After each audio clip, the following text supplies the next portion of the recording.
As one leader projects unity and stability, you can't fight for Australia if you're obsessed by fighting each other.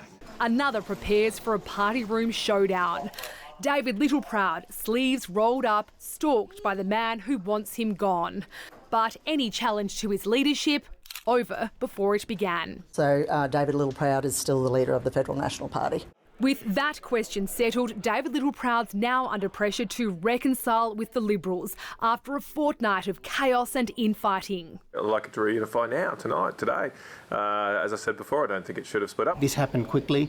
It can unhappen quickly if people are willing to put aside their personal egos. Driving the Nationals, personalities and polling. The latest by Redbridge suggesting One Nation now has a higher primary vote than the former coalition partners, mirroring the most recent news poll and sending panic through the parties. Revelling in the chaos, One Nation's teasing the possibility of more defections to come. Look, I'll give you a scoop. It's not Bridget McKenzie. And high-profile recruits. Former Liberal Corey Bernardi among those rumoured to be considering joining the minor party's ranks. One Nation at the moment is very good at attracting dissatisfaction in the polls.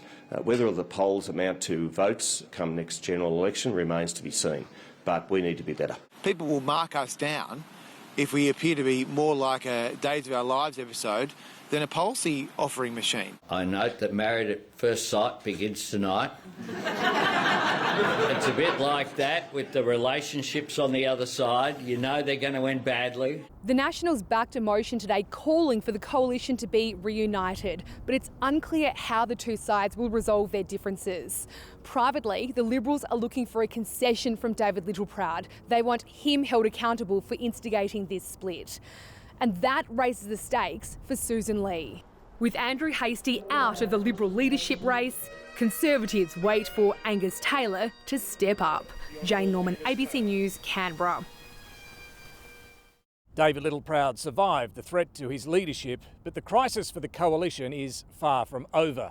The Nationals today agreed it's best to reunite with the Liberals, which sounds conciliatory, but they only want a reunion on their terms, including the right for their frontbenchers to break from shadow cabinet if that's what the National Party decides. And they want the three shadow ministers who did just that 2 weeks ago restored to the front bench. The problem is, Liberals are adamant no one should be able to break shadow cabinet solidarity and keep their job.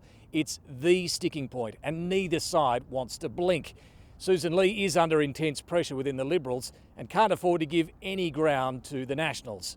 Tonight, Lee and Littleproud have been holding their first face-to-face meeting since their acrimonious split. If there is no reunion by the time Parliament resumes tomorrow, Australians will see something rare: Liberals and Nationals sitting apart.